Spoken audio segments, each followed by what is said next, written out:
Be me, Jason, 34, working as a project lead at a mid-sized software company. By every scoreboard I used to judge my life, I was killing it. Career on fast forward while most people my age were still figuring things out. Owned my own condo in a pretty solid neighborhood.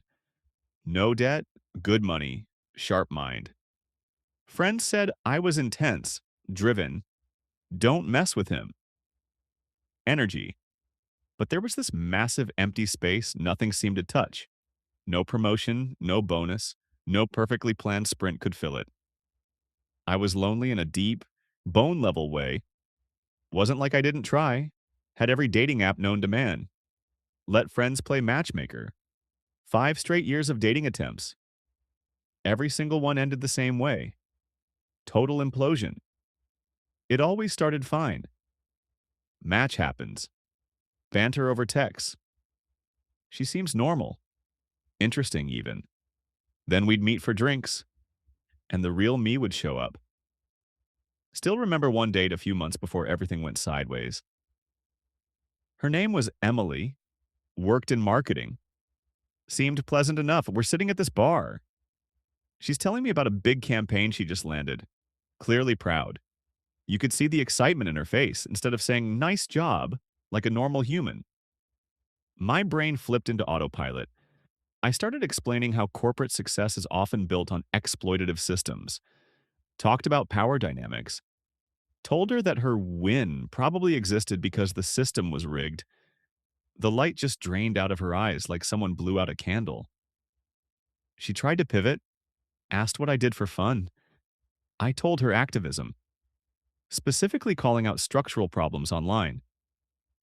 She nodded slowly, took a long sip of her drink, said she needed the restroom. She never came back, left me sitting there with the check. That was my life. Same loop over and over, turning potential connections into TED Talks nobody asked for. My social media was basically a mirror of that personality. Endless infographics threads calling out problematic behavior in movies and shows, articles shared with angry captions. My friends were all on the same wavelength. Speak your truth, king. Don't let them silence you. But that support felt fake, especially when I was alone in my tastefully decorated condo on a Friday night, doom scrolling through photos of their family vacations. I'd built this fortress out of moral certainty and somehow locked myself inside it. Work wasn't any better. I was good at my job, efficient, reliable, but every male coworker existed under a microscope. If someone repeated my idea in a meeting, he was stealing credit if he explained something technical. He was talking down to me if he held a door, clearly implying I was weak. I lived on high alert, tracking microaggressions ready for a fight nobody else knew was happening. The guys at work learned quickly. Keep your distance, be polite, don't engage unless required. I told myself they were intimidated. Truth is, they were probably just exhausted. Everything finally cracked on a random Tuesday on the phone with my old friend Mike. He's a psychologist. Chill, logical, known him since grade school. I'm pacing my living room. Glass of whiskey in hand. Mid-rant topic. Modern dating is doomed. Men are emotionally broken, incapable of real partnership. I went on for 10 straight minutes, laying it all out like I was arguing a court case. Eventually, I ran out of steam. Silence on the other end. Mike didn't argue, didn't challenge me, just asked quietly, Jason, are you actually happy? Felt like getting punched in the stomach. I stopped pacing. Of course I'm not happy, I snapped. That's literally what I've been saying. Pause again. Then he said, you've been using the same approach with half the population for years. Suspicion, critique, assuming the worst. How's that strategy working out for you? I got defensive, started gearing up another speech. He cut me off, which he never does. I'm not talking about systems, he said. I'm talking about your daily life. The guy who makes your coffee, the coworker next to you, the woman who agrees to grab a drink with you. I had nothing. Then he said, I want to try an experiment. 30 days. I asked what kind already suspicious. For 30 days, he said, you're not allowed to criticize. Not out loud. Not internally. No correcting, no eye rolling, none of it. I laughed. That's impossible. That's basically who I am. I know, he said. That's part one. Part two? Every meaningful interaction each day, he continued.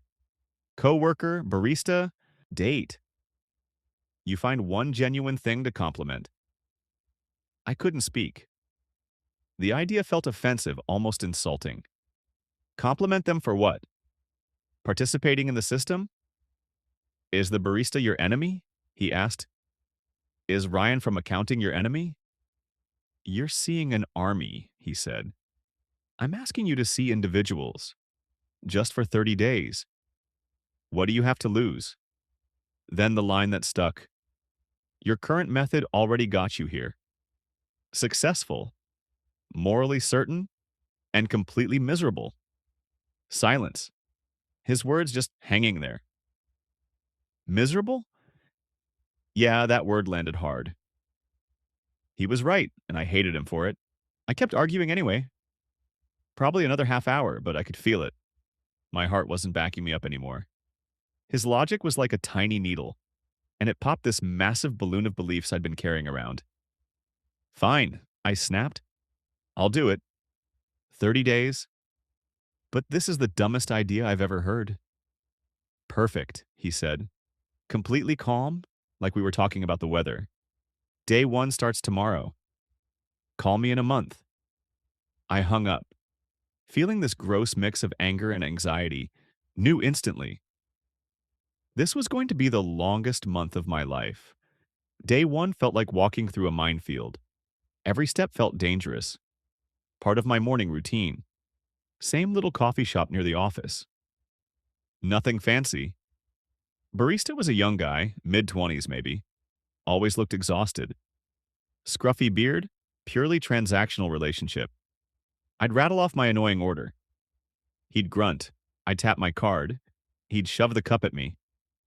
That was it this morning, though, as he handed me my latte. I paused, took a deep breath, brain going a mile a minute, trying to find something true, something that didn't feel fake. His latte art sucked.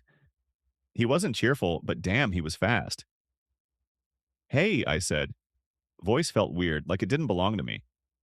I've got to say, you make coffee faster than anyone I've seen.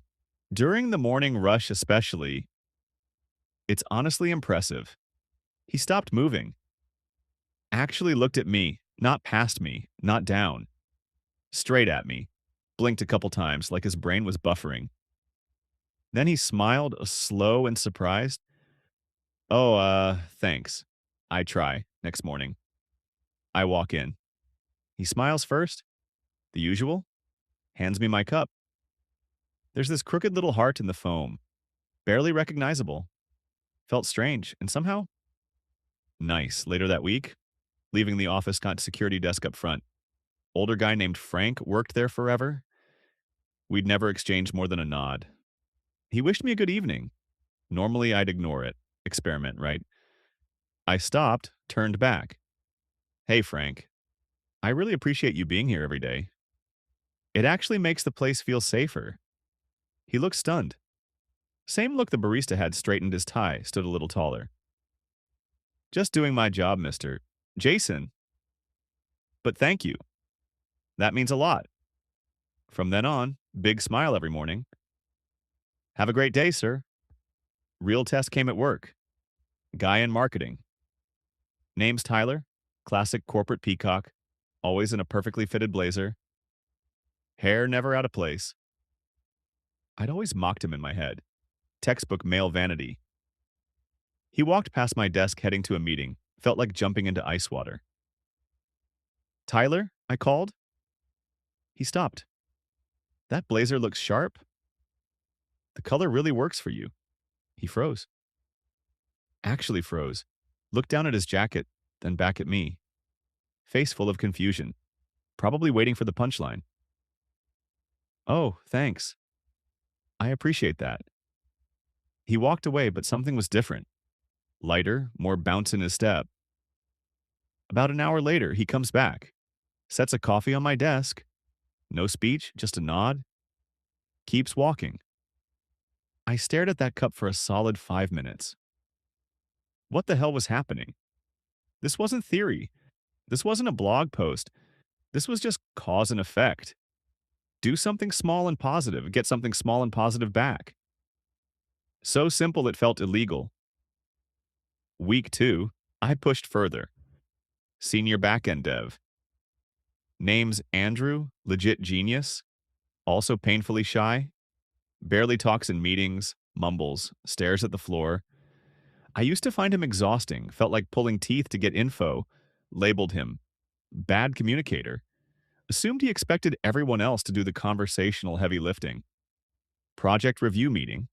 Major roadblock database issue. Launch at risk.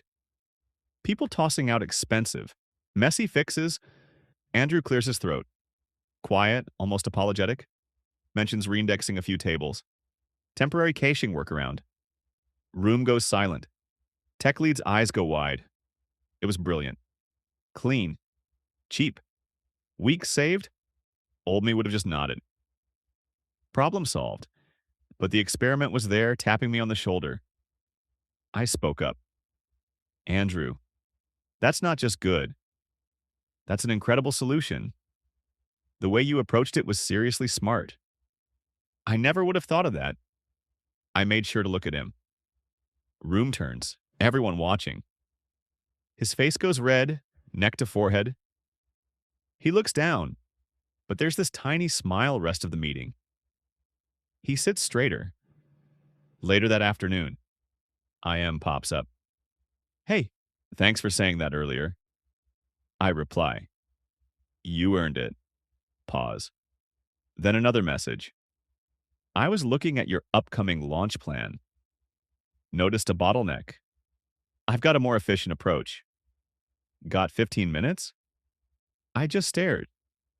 3 years, he'd never once proactively offered help. I walked over next 20 minutes. Whiteboard full of diagrams. He's animated, engaged, confident. Turns out he wasn't bad at communicating. He just needed to know his work mattered. One compliment, and suddenly I unlocked a whole different version of him. Project saved. Delay avoided. I went back to my desk, feeling dizzy. This whole thing was supposed to suck. Was meant to be some humiliating self-control exercise. Biting my tongue, white-knuckling conversations. Instead, it was making my life easier by the start of week 3.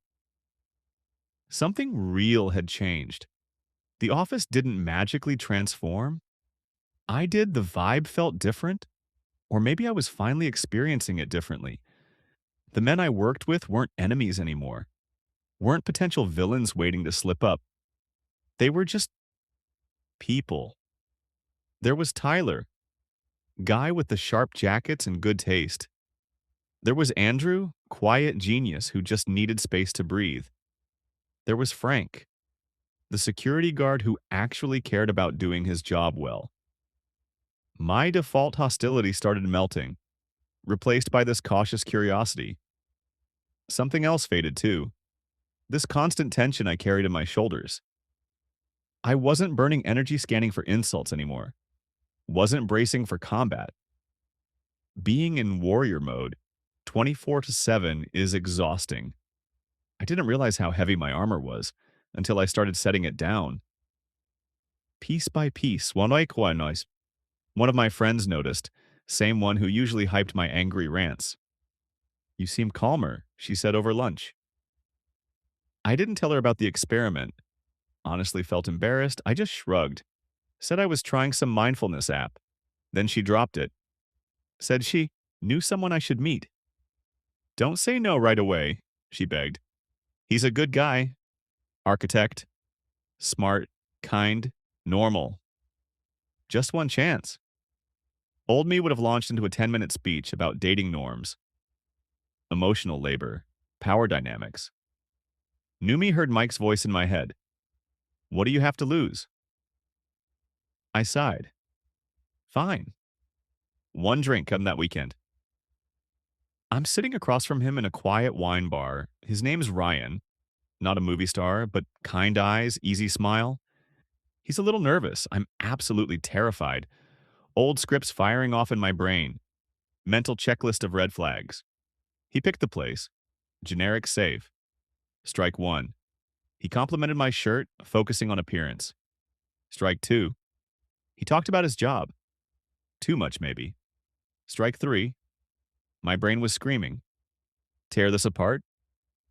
Analyze everything. Run him off like the others. But the rules were clear. No criticism. Find something to praise. I took a deep breath, pushed back against years of habit. He finished telling a story about a complicated building design. I looked around. Bar was cozy. Soft lighting. Comfortable chairs. Quiet. You know, I said. His eyes snapped to mine, clearly bracing. You picked a great place. It's calm. It's nice not having to shout on a first date. It was like flipping a switch. His shoulders dropped.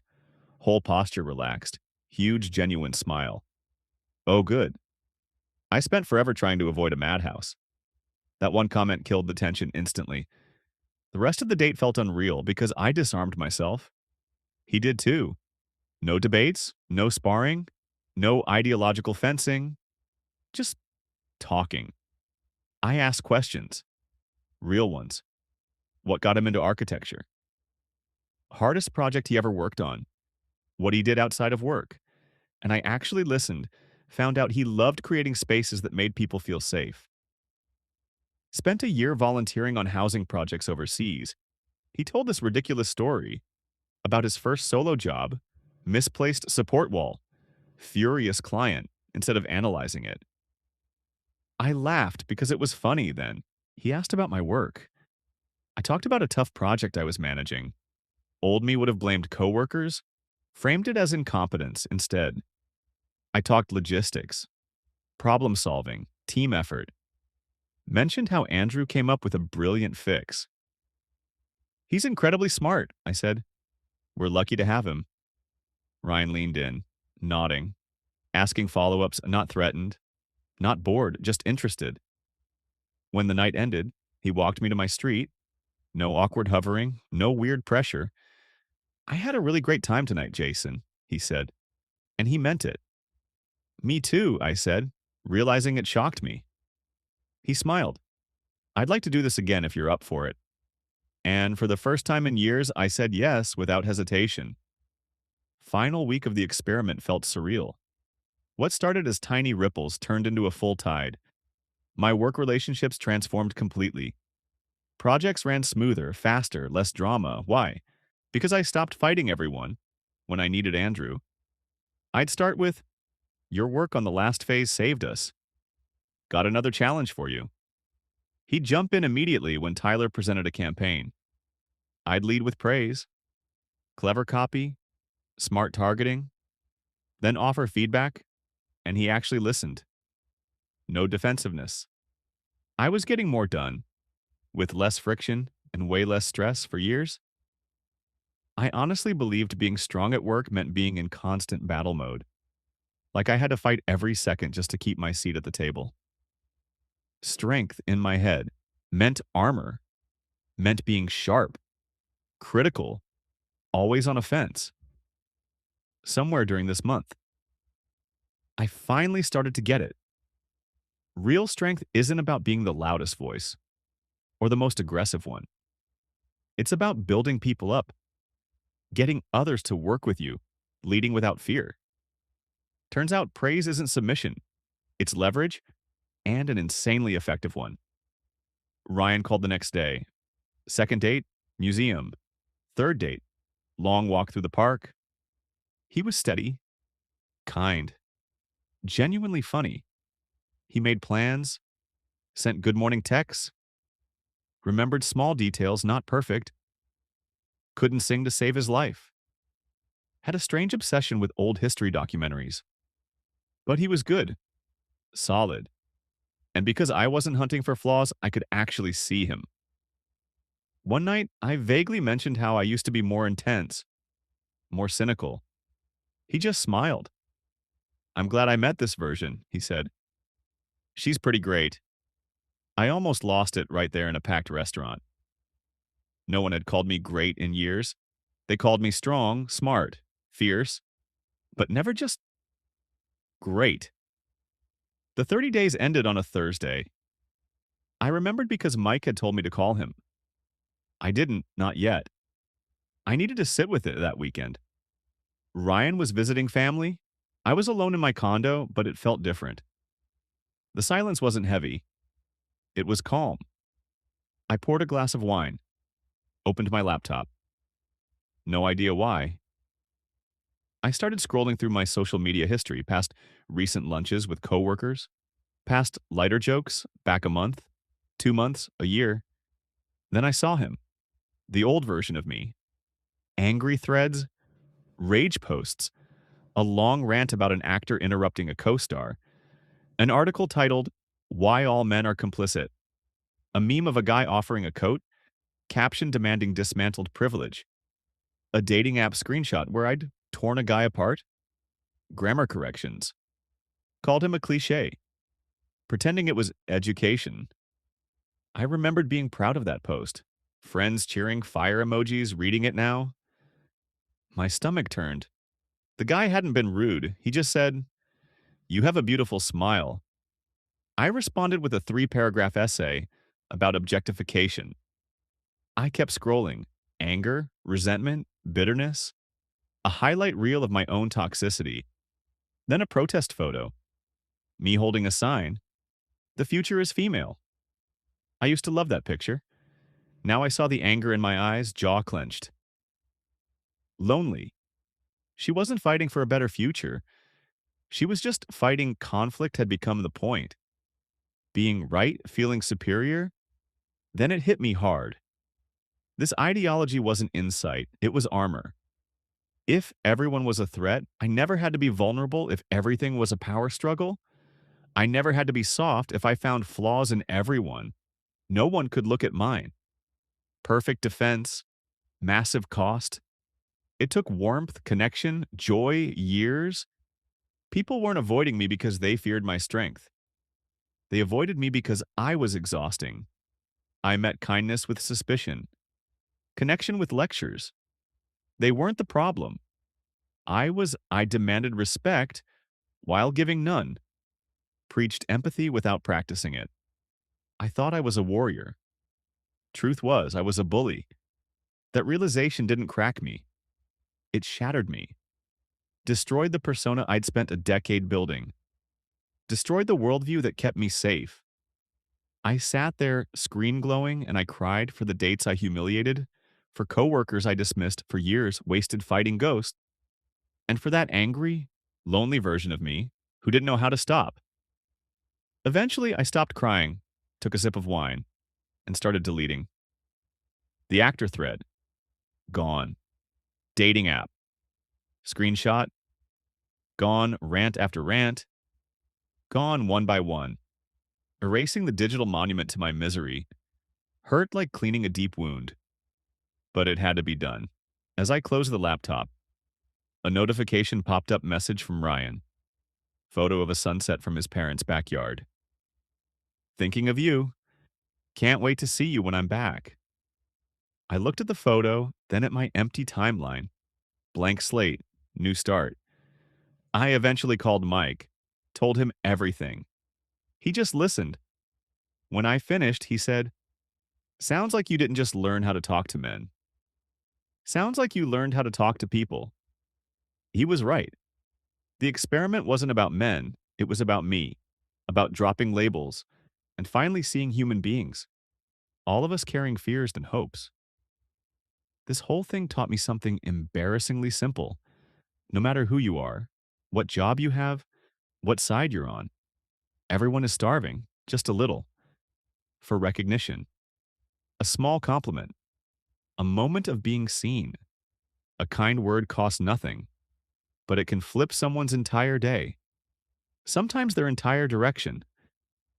This experiment didn't just land me a girlfriend, it handed my life back to me. Work got better, relationships smoothed out, less tension, more trust.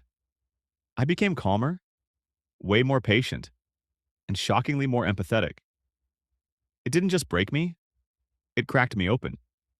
I'm 35 now, and for the first time I can remember, I don't feel right or righteous. I feel, okay, grounded, connected, human. Turns out being kind wasn't weakness, it was the strongest move I ever made.